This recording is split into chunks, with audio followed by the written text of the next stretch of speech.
Tomen asiento, hermanos.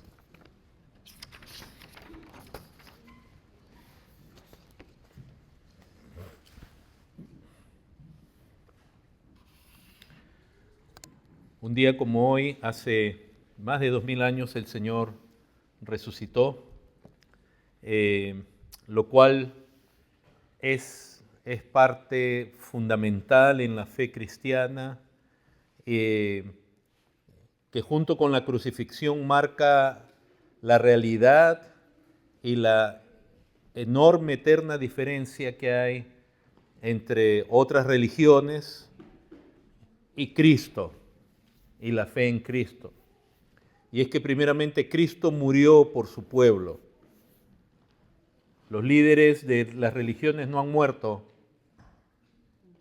por sus seguidores. Pero aunque eso hubiera ocurrido, que no ocurrió, menos ninguno de ellos ha resucitado como evidencia de que lo que proclamaban era la verdad de Dios. Entonces, vamos a hablar de la resurrección el día de hoy y de los logros de ella. Pero yo quiero, hermanos, que entendamos quién es el que resucitó. El que resucitó no es otro sino que el Hijo de Dios, Dios encarnado, la segunda persona de la Trinidad, de la Deidad, quien se hizo hombre como nosotros. Y en los evangelios, en los 4 evangelios, ustedes van a poder leer, y espero que lo hagan en su casa, ver el relato de la resurrección posterior a su muerte, a su sepultura. Cómo el Señor resucita de entre los muertos al tercer día, como está escrito y como Él lo dijo. Y básicamente los 3 evangelios, con sus distintos énfasis y matices, nos van a mostrar que los discípulos no creían. Pero no es un no creer en oposición, sino que a pesar que el Señor les dijo, les parecía algo que no podían ellos comprender. Y algo más que van a notar en los relatos de los evangelios es que el Señor resucita en una forma, es decir, como hombre, resucita con huesos y carne real. Él tiene marcas de su crucifixión, pero a la vez hay un cambio al punto que los mismos discípulos no lo reconocían. Y aún físicamente el Señor podía hacer cosas que normalmente antes de su resurrección Él no hubiera podido hacer. Él es Dios y Él es hombre, pero al hacerse hombre, Él vivió como hombre. Entonces ustedes van a ver ese relato tan precioso de cómo el Señor va a lidiar con la incredulidad de sus discípulos que vienen a ser sus apóstoles en distintas maneras, con aquellos que iban camino a Emaús, etcétera, cuando se aparece donde ellos estaban reunidos. Más adelante cuando están haciendo, el Señor hace una fogata. Es muy interesante cómo el Señor trata con la incredulidad de ellos.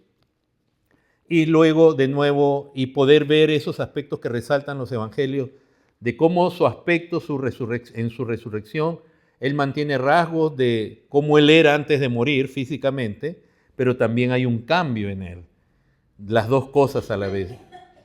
Y teniendo eso en mente, les pido me acompañen a 1 Corintios, capítulo 15.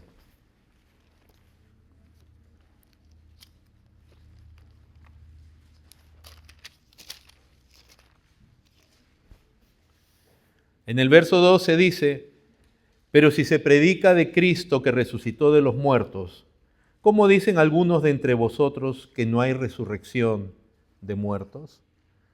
Qué increíble que en medio de la iglesia en Corinto había gente que no creía en la resurrección, no solo en la resurrección de Cristo, sino en la resurrección en general. No sabemos exactamente en qué creían, pero sí sabemos en qué no creían. Entonces el apóstol Pablo dice, ¿cómo que no va a haber resurrección? Y los siguientes versículos, del 13 al 19, el apóstol lo que va a decir es, si no hay resurrección, Cristo tampoco resucitó, y si Cristo no resucitó, nosotros somos unos tontos en creer que hay resurrección. Entonces la pregunta es, para comenzar, es si tú crees en la resurrección de muertos y particularmente la de Cristo. La resurrección tiene que ver entonces, hermanos, con que tú vas a experimentar un cambio en tu ser, que hablando en cuanto a la salvación viene a ser la culminación de la obra salvadora de Cristo, que comienza con la justificación, donde somos perdonados de nuestros pecados, lo que se logra en la cruz, donde somos redimidos, Él paga por nosotros, donde se satisface la ira de Dios, Él como mediador pone su vida y satisface la ira de Dios contra nosotros, nos hace hijos de Dios, legalmente nos adopta, pero además, y a partir de ese momento de la justificación, esa persona empieza en un proceso que va a acabar en lo que en la Biblia se conoce como la glorificación, es decir, donde lo que Cristo comenzó y una salvación real, completa y genuina y que se va a lograr, que no va a quedar a mitad de camino, en un proceso que se llama santificación, que implica que esa persona que realmente ha sido justificada, lavada, viene a creer en Cristo por fe y va a creer en Él y su vida va a experimentar a través del conocimiento de la palabra de Dios, va a conocer a Dios, a Cristo, su vida va a experimentar un cambio, el poder del Espíritu Santo va a estar en él porque el Espíritu viene a morar en él. Y esa persona va a experimentar un continuo cambio de gloria en gloria, digamos, de progreso en progreso, hasta que va a llegar un día donde cuando esa persona muere, va a la presencia de Dios y en la venida de Cristo, cuando sea, va a ser resucitado su cuerpo. Y ya no solamente su alma, sino su cuerpo, todo nuestro ser va a ser transformado a la imagen de Cristo. No quiere decir que vamos a ser como Él en su deidad, en su gloria, en su grandeza, sino en sus atributos, son particularmente morales, donde para Cristo es imposible pecar, nosotros ya no pecaremos. Y aún nuestro cuerpo físico, al ver la resurrección de Cristo, posiblemente tenga resemblanza con quien somos ahora, pero a la vez experimentará un cambio, como promete la Escritura. Entonces la pregunta es si tú crees en eso y si tú anhelas eso en tu vida. Acá habían quienes no creían en ello. Entonces, en el verso 20, de pronto el apóstol Pablo va de frente a la confirmación. Mas ahora Cristo ha resucitado de los muertos. Esta es una afirmación. O sea, ya no les pregunta si ustedes creen o no creen. Cristo ha resucitado de los muertos. Primicia de los que durmieron es hecho.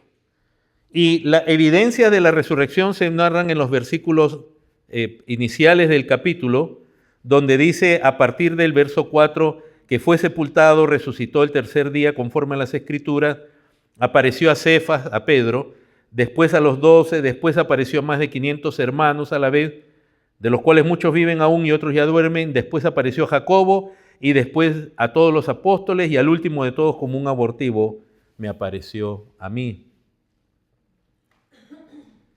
Entonces Cristo ha resucitado, pero no es una afirmación vana, vacía de los discípulos del Señor. Ellos lo han visto y todos ellos murieron anunciando a Cristo, tanto en su crucifixión como en su resurrección. Porque los logros salvíficos para nosotros y el fruto para nuestra vida está en lo que Cristo logra en la cruz y en su resurrección. Y ellos predicaron y mueren confesando eso. Mueren perseguidos, inducidos a negar esa fe, y como alguna vez hemos dicho, nadie muere, nadie prefiere la tortura y la muerte por una mentira que ha inventado. Si esto fuera una invención de los discípulos, de los apóstoles, que después de morir el Señor dijeron, a ver, digamos como algunos blasfemos dicen, que los discípulos se pusieron de acuerdo para mentir y engañar y que habían visto resucitado. Nunca un hombre da su vida, y menos un grupo de hombres, por una mentira que ellos inventan. La gente muere por mentiras que creen de otros. La gente muere por mentiras, sí es cierto. Pero la gente muere por mentiras que ellos han inventado, jamás. Nunca va a tú entregarte a la tortura. Imagínense el ejemplo aún desde chiquitos. Tú no vas, si los papás te dicen, te doy con la vara, ¿es verdad esto, sí o no? Al final vas a decir la verdad, se supone. Entonces la tortura, la amenaza de muerte es para confesar algo que es verdad. Y todos ellos dieron su vida.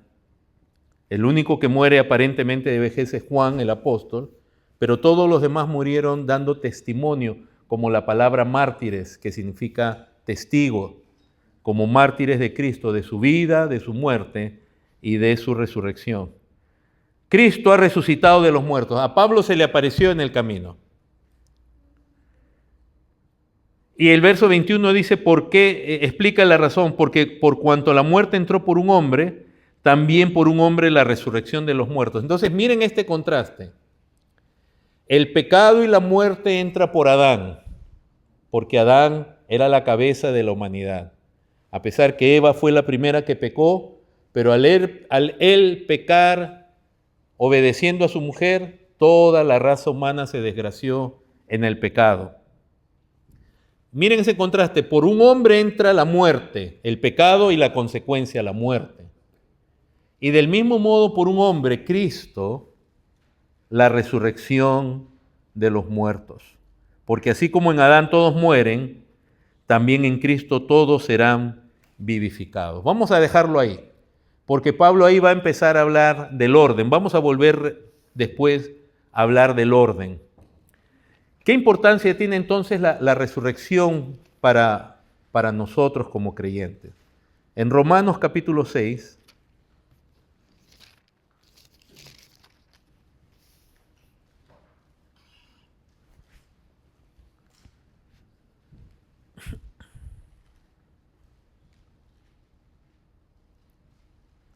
dice en el verso 1, ¿qué pues diremos? ¿Perseveraremos en el pecado para que la gracia abunde? Esa idea, hermanos, de que si seguimos pecando o si pecamos contra Dios, la gracia de Dios siempre va a estar ahí, es una idea que es maligna. Es una idea que viene de Satanás y viene de un corazón engañoso. Es cierto que la gracia de Dios abundó, sobreabundó donde el pecado abundó. La gracia fue mayor que el pecado. Pero la idea o el concepto de que pequemos entonces para que la gracia se siga manifestando, como dice en los versículos anteriores, es un concepto muy, muy malo. Entonces Pablo acá dice, perseveraremos en el pecado para que la gracia abunde. ¿Podemos confiar en que si seguimos pecando la gracia va a seguir con nosotros? Dice, en ninguna manera. Ahora miren esta expresión, dice, porque los que hemos muerto al pecado, ¿cómo viviremos aún en él? ¿O no sabéis que todos los que hemos sido bautizados en Cristo Jesús, hemos sido bautizados en su muerte? Este pasaje nos habla de nuestra unión con Cristo. En el bautismo en agua se representa la sepultura del viejo hombre y el levantarse para andar en vida nueva. Si nos hemos bautizado no en agua, no que el agua no sea el elemento que se usa, sino en Cristo, porque uno se puede bautizar en agua, pero no realmente en Cristo, con Cristo. Pero si uno ha muerto con Cristo, dice, si hemos sido bautizados en Cristo Jesús, verso 3, hemos sido bautizados en su muerte. Si hemos muerto al yo, hemos muerto al hombre de pecado, al no regenerado que éramos. Junto con Cristo nos hemos arrepentido de nuestro pecado, hemos visto nuestra sentencia que era la muerte, y hemos creído en Cristo, y como Cristo también fue crucificado, nosotros también somos muertos juntamente con Cristo. El viejo hombre es crucificado en el madero junto con Cristo. Cristo murió en la cruz como hombre y ahí Él venció al pecado en la carne. Verso 4 dice, porque somos sepultados juntamente con Él para muerte por el bautismo, a fin de que como Cristo, ¿qué? Resucitó. Ahora miren, estamos muertos con Cristo, ¿a qué? Al pecado, a nuestros propios deseos, ¿verdad? Estamos muertos a pecar contra Dios, a agradar a nuestra carne por encima de Dios, a vivir conforme al mundo, según las ideas del mundo, yo también las voy a practicar. Estamos declarando, cuando venimos a Cristo, declaramos nuestra muerte en pecado. Y que solamente en Cristo podemos tener perdón con la condición de un arrepentimiento. Y si hemos creído en Cristo, en su muerte, con Cristo también hemos sido ya sepultados. El viejo hombre ha sido sepultado. ¿Para qué? Dice, para que así como Cristo resucitó de los muertos por la gloria del Padre, así también nosotros andemos. ¿En qué? ¿Se dan cuenta de la relación que hay entre la resurrección y qué es el creyente realmente unido con Cristo? Es una persona que ha muerto con Cristo, ha muerto a su pecado, a su carne, a su mundanalidad, que ha sido sepultado con Cristo y ahora con Cristo va a andar en vida nueva. Así, por eso la vida nueva tiene relación con la resurrección de Cristo. Pablo dice, así como Cristo resucitó. O sea que la resurrección tiene una relación directa con el andar nuevo del creyente. Por lo cual es imposible que alguien diga, yo soy cristiano y ande conforme al mundo o conforme a la carne.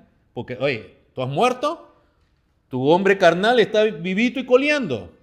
Tú estás viviendo en tus deseos, en tus pasiones, como el mundo te dice, esas son tus prioridades. Tú no has muerto.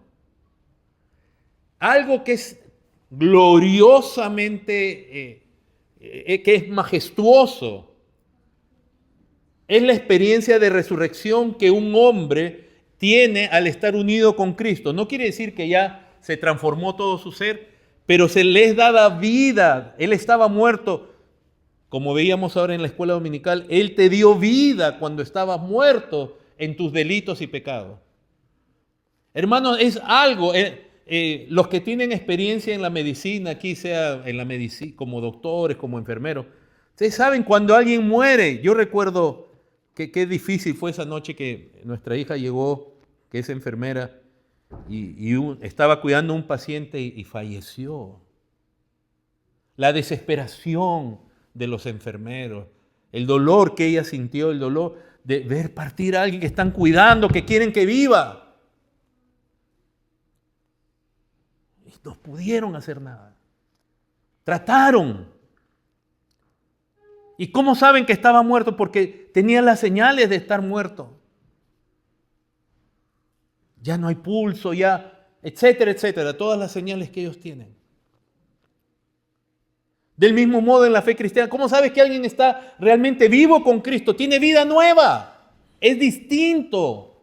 Ha habido algo poderoso que lo sacó de la muerte, de esa muerte en la que estaba en los deseos de su carne, haciendo la voluntad de la carne y de los pensamientos, como hijo de ira, siguiendo la corriente de este mundo, conforme al príncipe de la potestad del aire. Ese es el hombre común que está muerto en delitos y pecados. Oh, pero para el creyente ya experimenta la resurrección.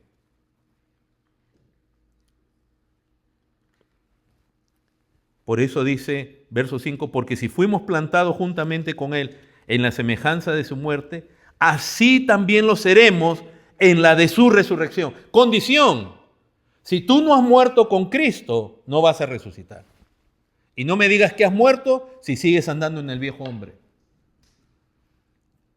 Por eso todo en la iglesia, toda persona que dice que es creyente y comienza a manifestar señales del viejo hombre en su voluntad, en sus deseos, en sus acciones, primero los más cercanos, él les dice, oye, eso que tú dices y que tú haces no va conforme a la fe. No es lo que Dios aconseja. Y de pronto en algún momento sale a relucir que esa fe que se proclamaba era solamente un acto de emoción. Verso 6, sabiendo que miren ahora lo que dice, nuestro viejo hombre. ¿Cuál fue el viejo hombre? ¿Cuál es nuestro viejo hombre? No es un ancianito, no se refiere al abuelo de uno. El hombre de uno en pecado, en pasiones, sin conocer a Dios, en ignorancia, en rebelión. Ese viejo hombre fue crucificado juntamente con él, con Cristo, para que el cuerpo del pecado sea destruido. ¿A fin de qué? No sirvamos más al pecado. Porque el que está muerto ya murió al pecado. Ya el pecado no tiene más poder sobre esa persona. El pecado todavía tiene ese remanente en nosotros. Pero el pecado ya no tiene poder, ya ese hombre ha sido liberado del poder del pecado.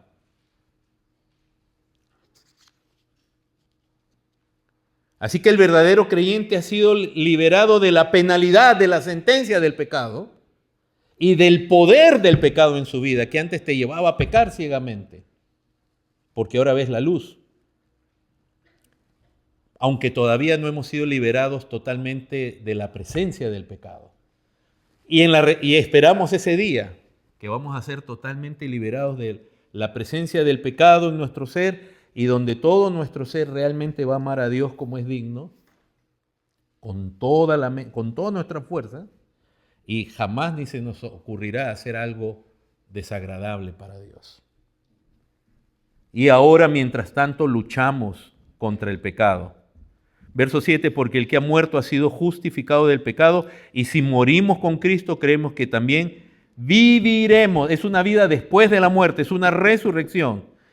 Viviremos con Él sabiendo que Cristo, habiendo resucitado de los muertos, ya no muere.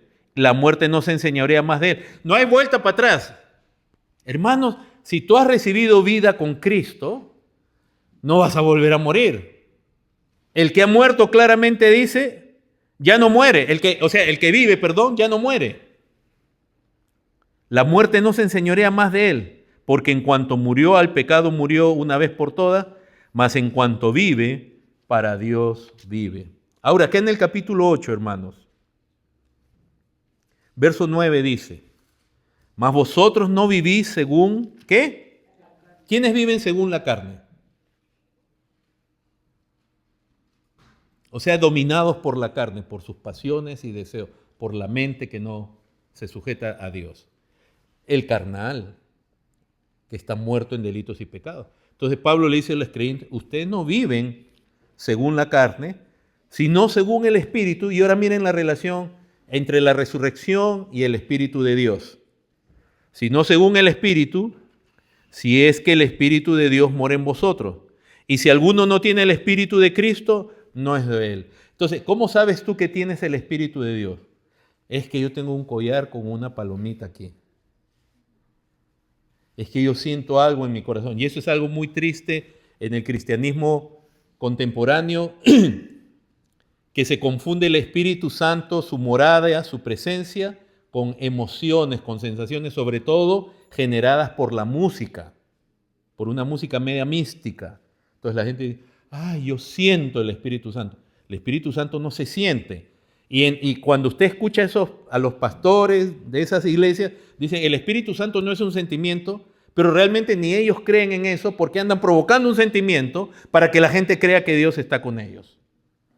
Pero la verdadera evidencia de haber resucitado con Cristo es una vida nueva y el Espíritu de Dios morando en una persona. El que no tiene el Espíritu no es de Él. Y en el verso 10 dice, pero si Cristo está en vosotros, el cuerpo en verdad está muerto a causa del pecado, mas el Espíritu vive a causa de la justicia. Miren la relación que hay entre la resurrección, nuestra unión con Cristo, la resurrección y el poder del Espíritu Santo. En el Espíritu esa persona vive a causa de la justicia, o sea, su motivo es agradar a Dios. Y si el Espíritu de aquel que levantó de los muertos a Jesús ¿Ven la relación entre el Espíritu y la resurrección? Cristo, siendo Dios, Él pudo resucitarse a sí mismo, levantarse de entre los muertos. Él pudo dar su vida y quitarla. Él pudo bajarse de la cruz. Él es Dios. Pero puesto que Él entregó su vida a su Padre y confió en Él, Él esperó conforme a lo que el Padre había y en las Escrituras se declaraba de Él, y fue el Espíritu Santo que lo resucitó. Dice ahí, si el Espíritu de aquel que levantó de los muertos a Jesús mora en vosotros, el que levantó de los muertos a Jesús vivificará también vuestros cuerpos mortales por su Espíritu que mora en vosotros. O sea, si el Espíritu está realmente en una persona, ahora es una nueva criatura y tiene al Espíritu que vivifica, así como lo resucitó a Cristo de entre los muertos. Así que, hermanos, deudores somos no a la carne, para que vivamos conforme a la carne, porque si vivís conforme a la carne, ¿qué? Moriréis. Más, y acá viene nuestra condición presente, uno con Cristo en el capítulo 6, unido con Cristo, uno ha muerto con Cristo al viejo hombre, y uno es hecho nueva criatura, uno está andando en nueva vida, resucitado, de ser muerto ha pasado a ser vida. Pero este pasaje nos muestra que el Espíritu entonces viene a nosotros para que vivamos a causa de la justicia, de agradar a Dios. Y si el Espíritu dice, si por el Espíritu hacéis morir de las obras de la carne, viviréis. O sea, el Espíritu que resucitó. Miren la relación que hay entre el poder del Espíritu que resucitó al Señor, con el poder del Espíritu para que una persona ande en la voluntad de Dios y venza el pecado contra el cual tiene que luchar hasta el último de sus días. ¿Sigo yo luchando contra el pecado? Yo sigo luchando contra el pecado. ¿Tú sigues luchando contra el pecado? No, ya no, porque tú eres buena persona.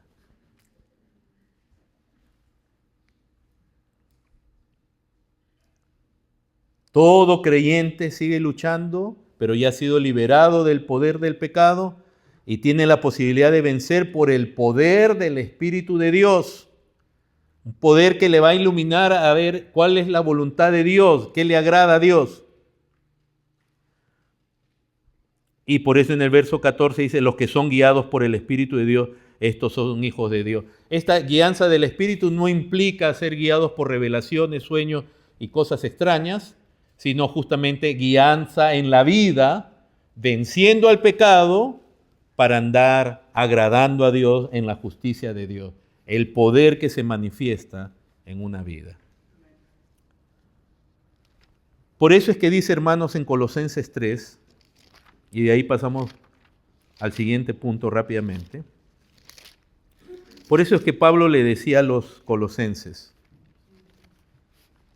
Colosenses 3:1. Si pues habéis resucitado con Cristo.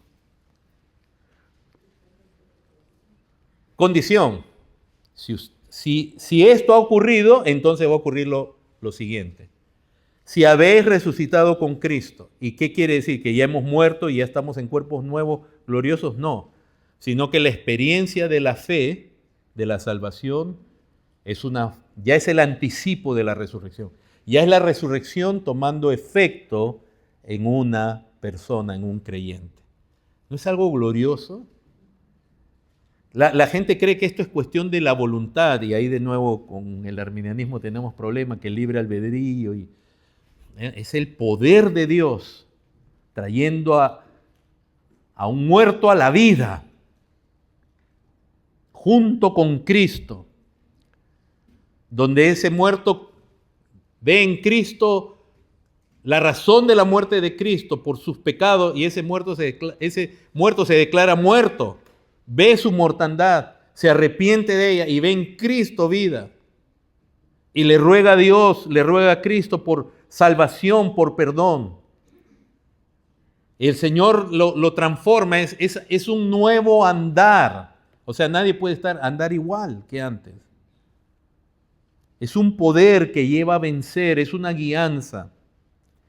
Sí, pues haber resucitado con Cristo. ¿Se dan cuenta que es una expresión que se usa para los creyentes que están vivos? Como diciendo, ya están ustedes resucitados. Y por eso por todas partes ustedes van a encontrar la palabra vida. Vida, vida. Dios es Dios de vivos, no de muertos. Entonces, si habéis resucitado, ¿cuál es una característica de alguien que ha resucitado con Cristo? Busca las cosas de arriba donde está Cristo. Tiene hambre de Dios, quiere conocer a Dios. ¿Es perfecto? No. Está en lucha, está luchando contra el pecado. A veces peca y falla y se arrepiente, pero es el Espíritu de Dios quien lo está llevando adelante. Y si ya recibió vida, no puede volver a morir. No hay tal cosa como la salvación que se pierde. Si es que la salvación es genuina. Si alguien realmente ha recibido vida, no va a volver a morir. Y entonces poned la mira en las cosas de arriba, no en las de la tierra. Y miren, porque habéis muerto. La pregunta es si hemos muerto con Cristo o si todavía estamos cargando el cadáver. Se dice que uno de los castigos más horrendos que habían en la antigüedad, que en algunas épocas se practicó, era amarrarle un cadáver a alguien a la espalda y hacerlo divagar por un desierto hasta que esa persona muriera.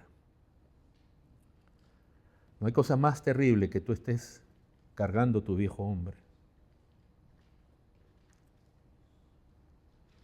Y se lo amarraban de tal manera que él no podía soltárselo y ese cuerpo corrupto se iba pudriendo, corrompiendo, las aves de rapiña y toda su podredumbre obviamente te iba a infectar a ti.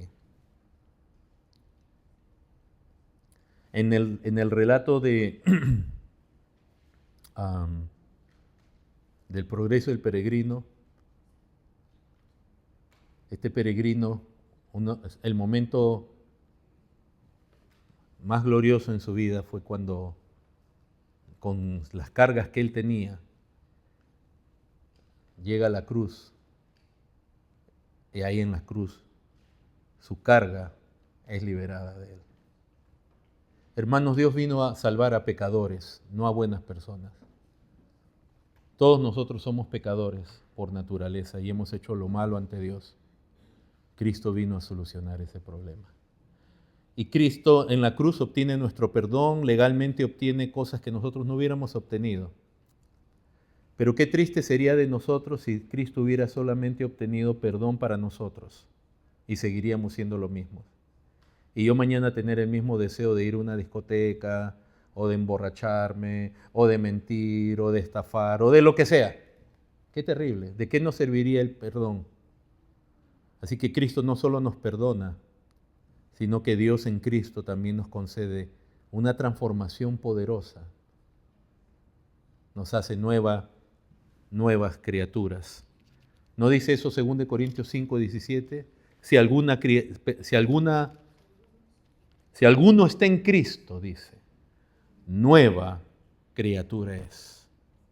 En el original es una frase más gloriosa, porque dice, si alguno en Cristo, nueva creación. Nueva creación. Es algo nuevo.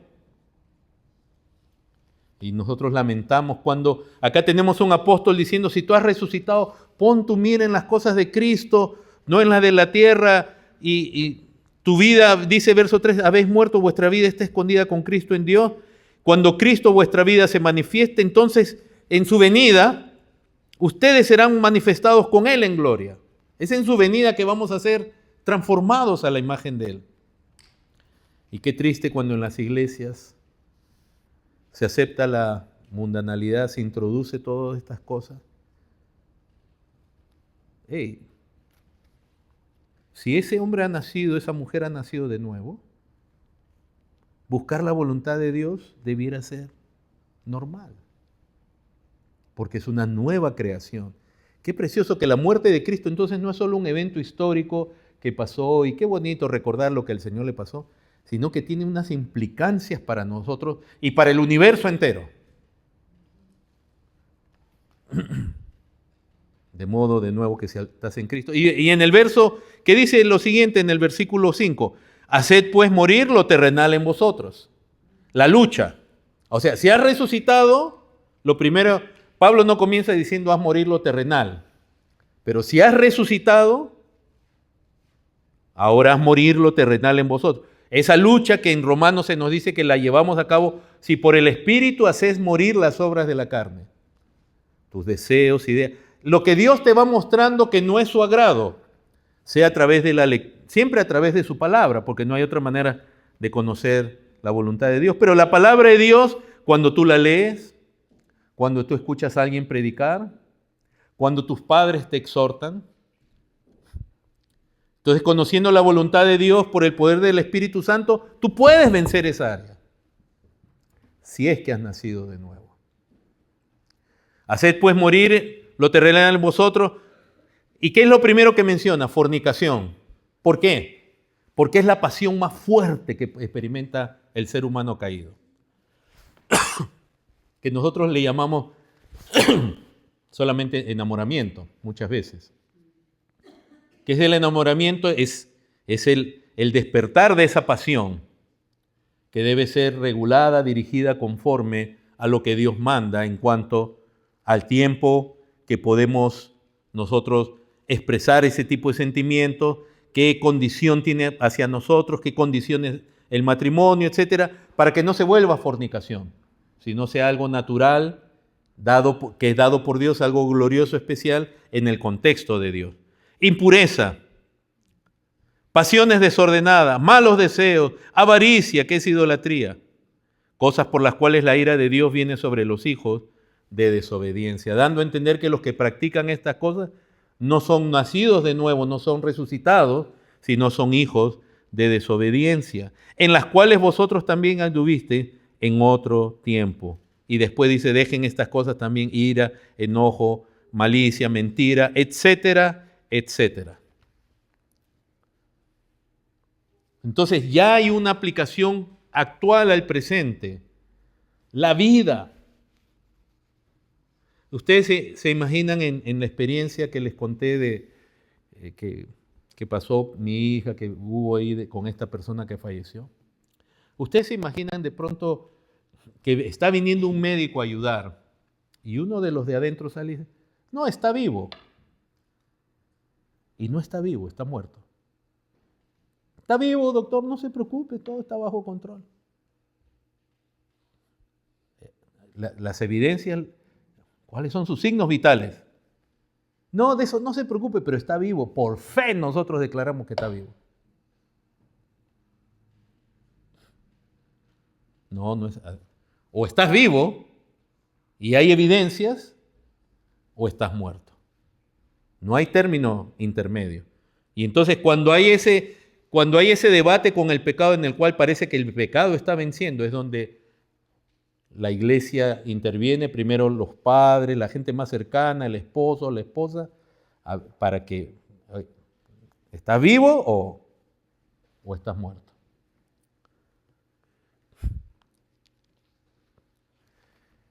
Volvamos a 1 de Corintios, hermanos. Si alguno está en Cristo, nueva criatura es.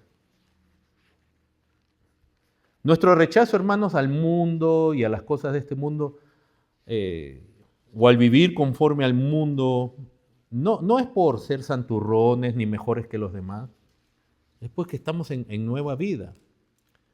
Y sabemos que nos pueden atraer, hermanos. Si yo me pongo a escuchar, digamos, a comediantes inmorales, ¿creen ustedes que yo me puedo reír de un chiste inmoral? Si yo me pongo a escuchar a un comediante inmoral que dice cosas que no debe, ¿yo me puedo reír o no? Aún como pastor, ¿qué dicen ustedes? Claro que sí.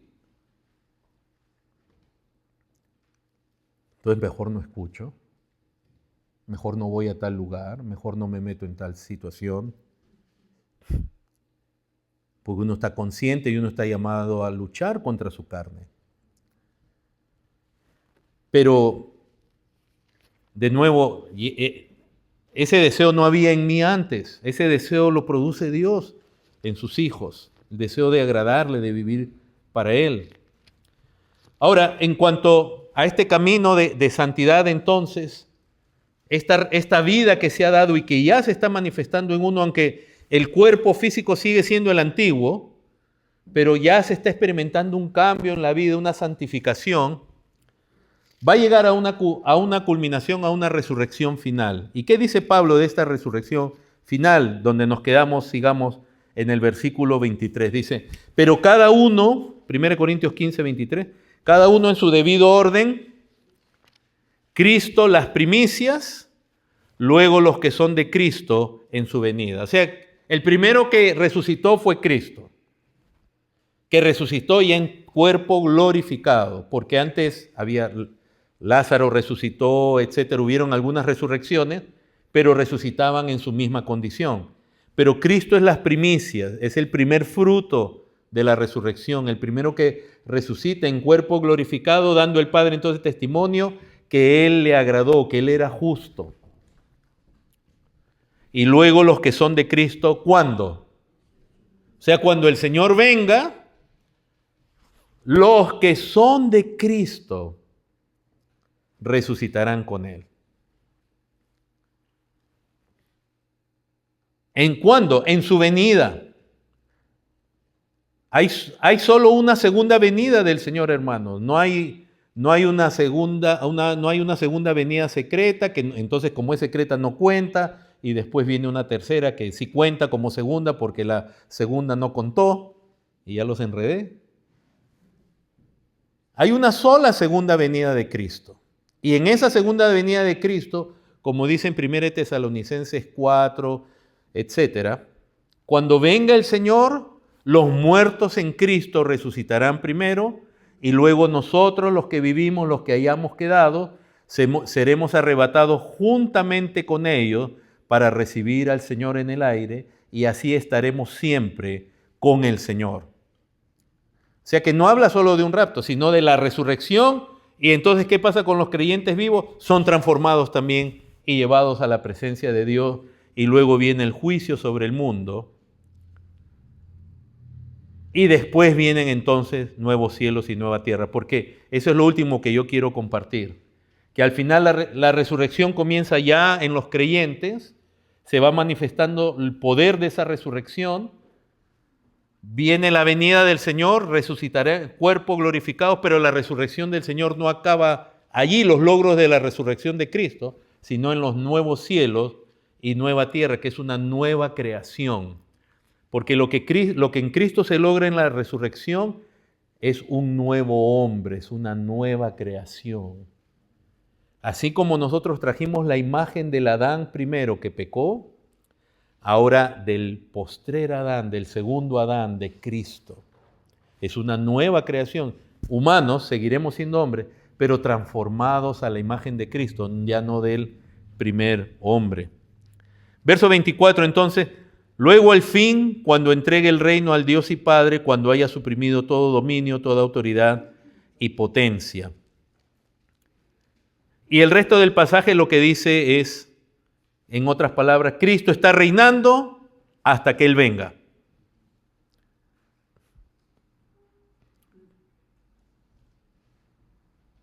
¿Cómo sabemos que es presente? Porque dice en el verso 27, porque todas las cosas las sujetó debajo de sus pies. No las va a sujetar, las sujetó debajo de sus pies.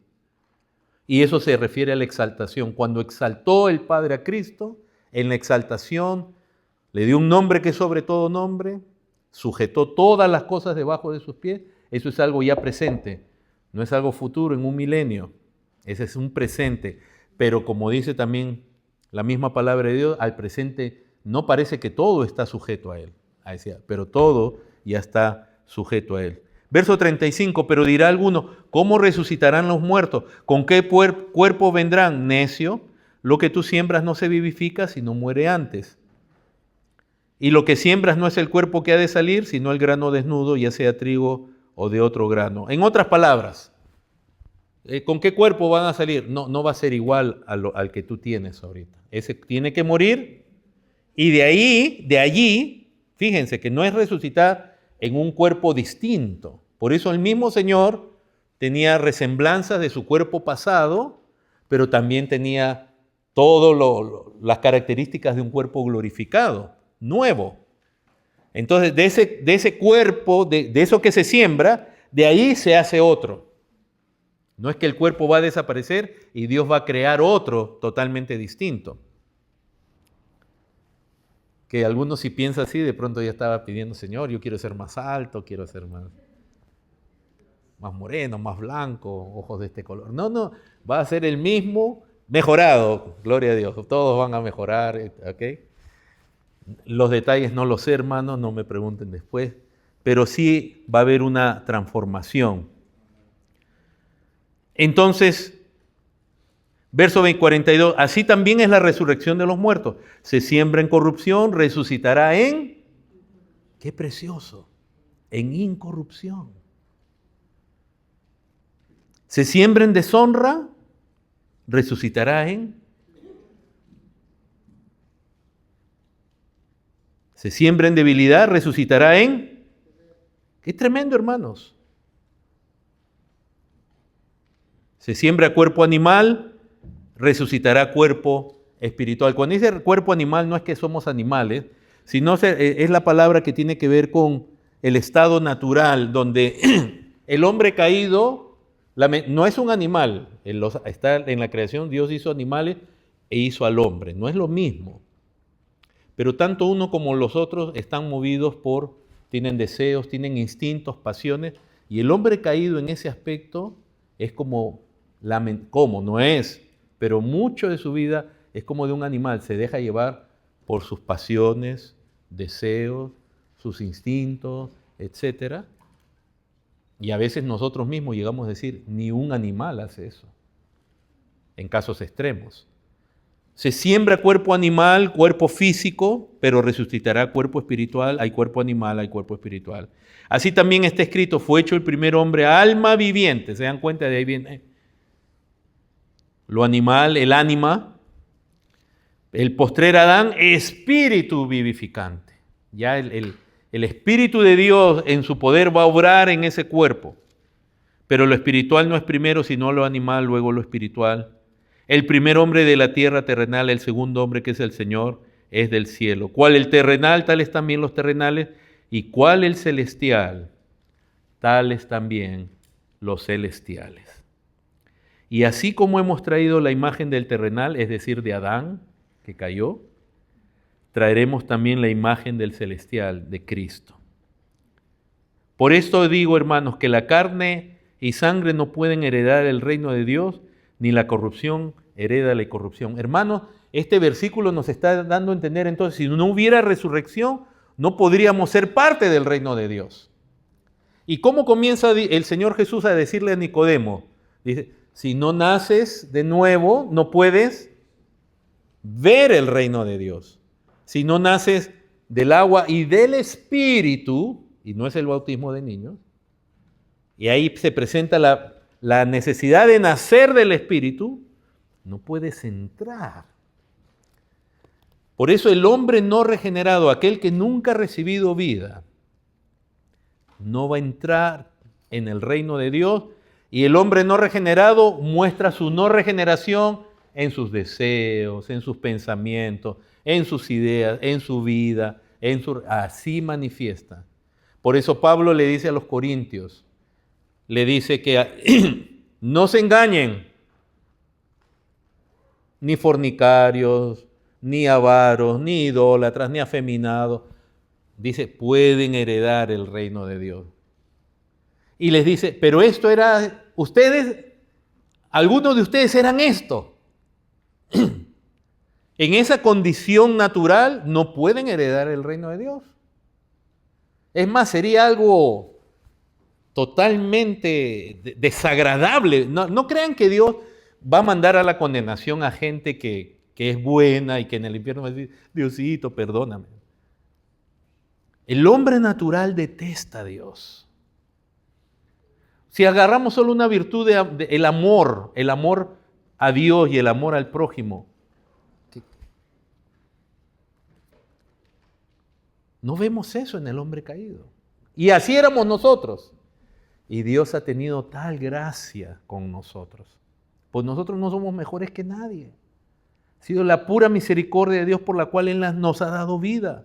Su pura gracia. Y entonces Pablo le dice a los corintios, y esto erais alguno de vosotros, pero ya habéis sido lavados. Ya han sido santificados.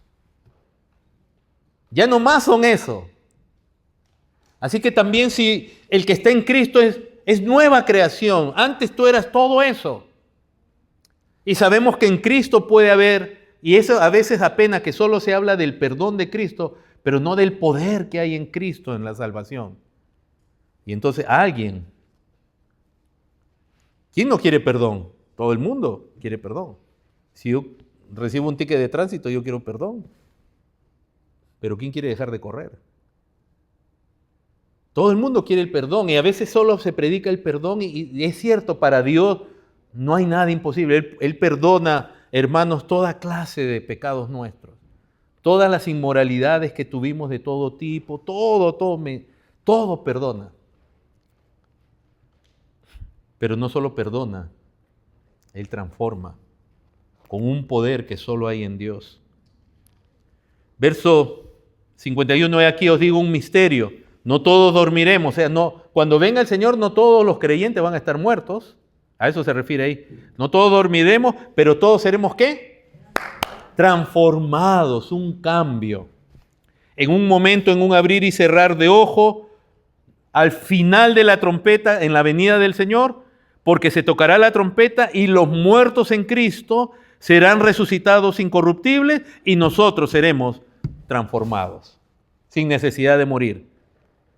Porque es necesario que esto corruptible se vista de incorrupción y esto mortal se vista de inmortalidad. Y cuando esto corruptible se haya vestido de incorrupción y esto mortal se haya vestido de inmortalidad, entonces se cumplirá la palabra que está escrita: sorbides la muerte en victoria. ¿Dónde está, muerte, tu aguijón? ¿Dónde, sepulcro, tu victoria? Ya que el aguijón de la muerte es el pecado y el poder del pecado la ley, mas gracias sean dadas a Dios que nos da la victoria por medio de nuestro Señor Jesucristo.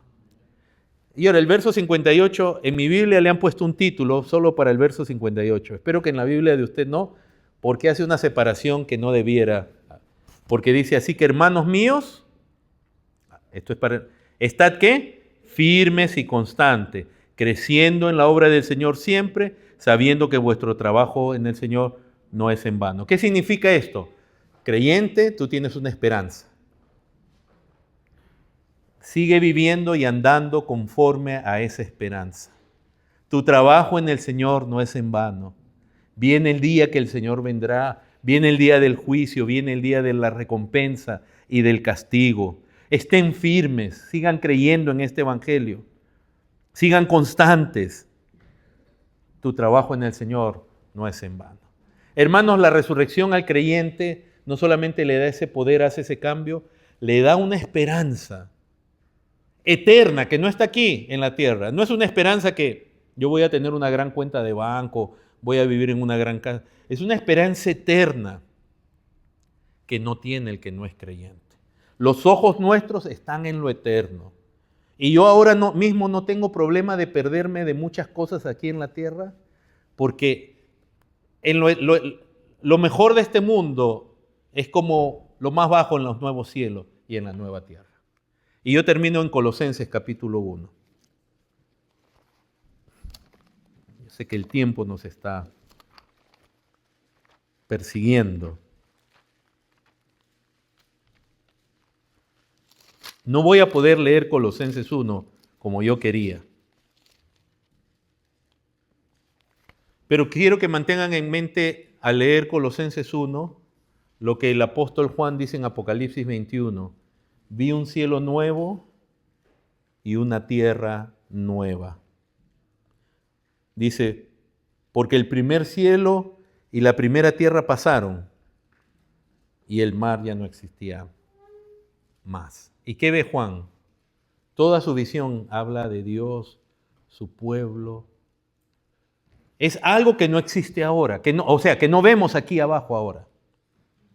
Es algo que es una esperanza cierta. Una nueva ciudad en el sentido que es una nueva manera de morar con Dios. Y esas personas que van a estar ahí van a haber sido transformadas. Y ahí ya no hay más hambre, no hay más dolor, no hay más injusticias. Cristo es el Señor de todos. No tenemos presidentes o reyes como tenemos ahora, ni sistema judicial como hay ahora. Imagínense este mundo, si todos quisiéramos hacer lo bueno en este mundo. Si no hubiera pecado en este mundo, no habría ni siquiera necesidad de policía. Imagínense la felicidad que habría. Bueno, eso no va a haber aquí por la condición del ser humano. Pero Dios nos habla de unos nuevos cielos y una nueva tierra donde mora la justicia. Donde aún entre los animales no va a haber lo que vemos ahora.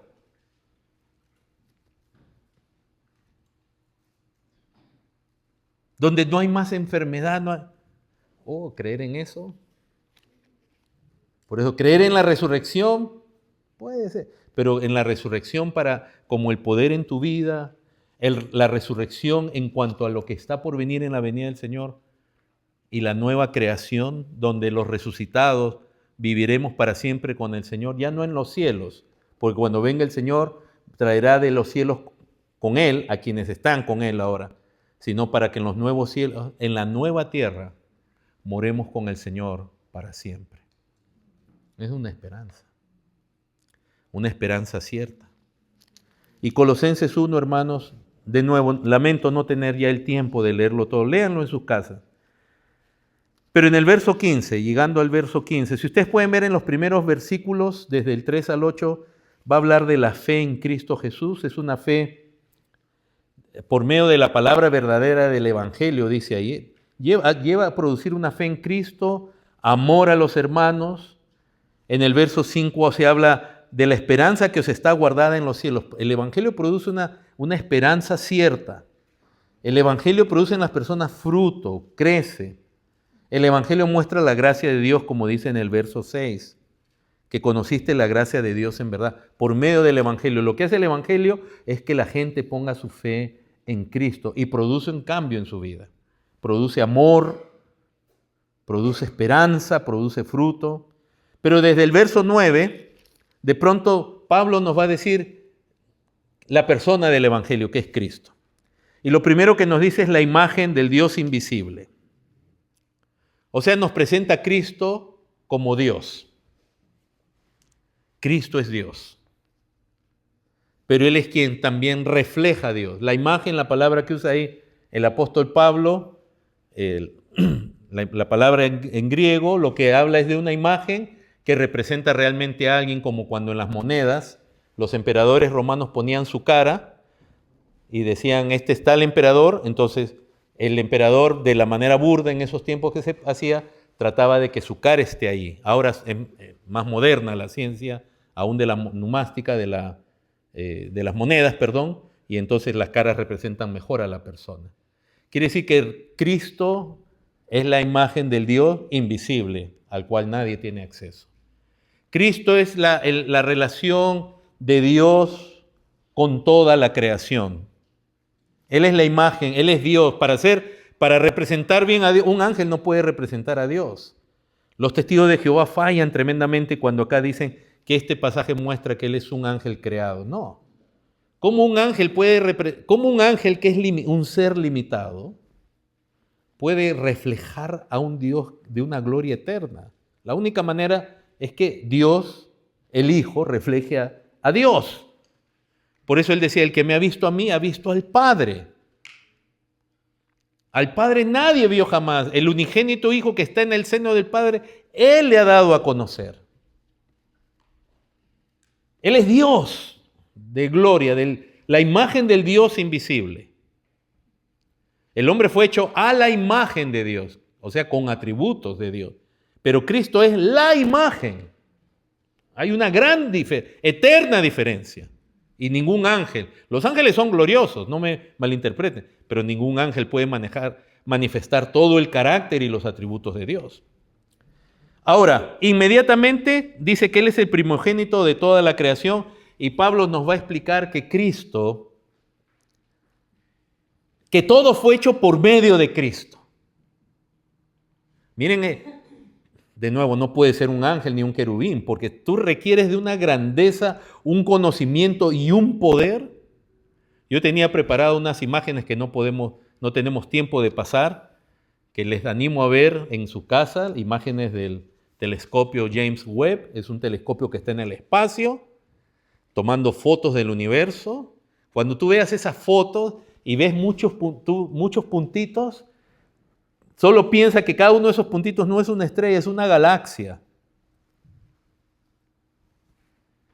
O sea que ese telescopio está apuntando a lugares donde se ven puntos y cuando los agrandan no es una estrella, es una galaxia con cientos de miles de millones de estrellas. Y la belleza, los colores, todo es...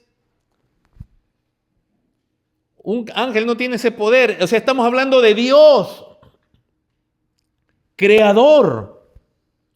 Todo por medio de Cristo, para gloria de Dios, para que Cristo tenga la preeminencia. Y cuando le llama el primogénito, allí, no es porque Él haya sido el primero creado, el primogénito de toda la creación, claramente se habla de que en este mismo pasaje, que en el verso 18 al final, que en todo tenga la preeminencia, porque el primogénito tenía ese lugar primordial, no es porque fue el primero en ser creado. En Él fueron creadas todas las cosas, las que hay en los cielos, en la tierra, invisibles. Verso 17, Él es antes que todas las cosas, no dice que Él fue hecho. O sea, antes de que todo existiera, Él ya era, como dice Juan, en el principio era el verbo. Pero algo que también dice, hermanos, y con esto terminamos,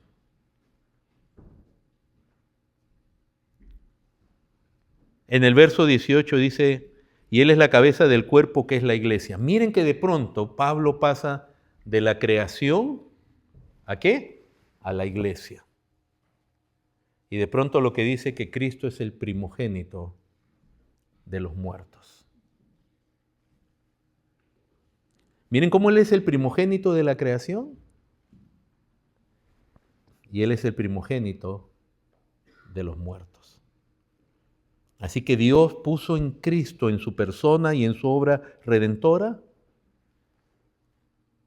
todo lo que se requería para que haya una nueva creación que fue afectada por el pecado y un nuevo pueblo que es la iglesia. La resurrección de Cristo, hermanos, por lo tanto, tiene implicaciones aún eternas en toda la creación, en todo el universo. Porque ahí mismo dice, ¿no?, que Él quiso juntar todas las cosas, reconciliar todas las cosas en Cristo. Verso 20 dice, por medio de Cristo reconciliar consigo todas las cosas, las que están en la tierra como las que están en los cielos, haciendo la paz mediante la sangre en la cruz. Hermanos, el logro de Cristo es universal porque implica todo el universo.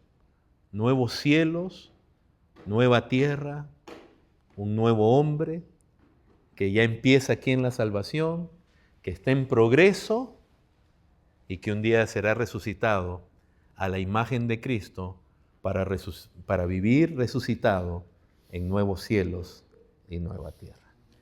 Les invito a ponerse en pie.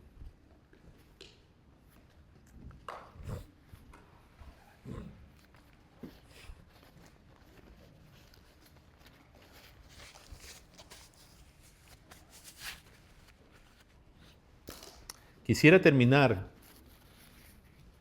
con la pregunta que hice al comienzo.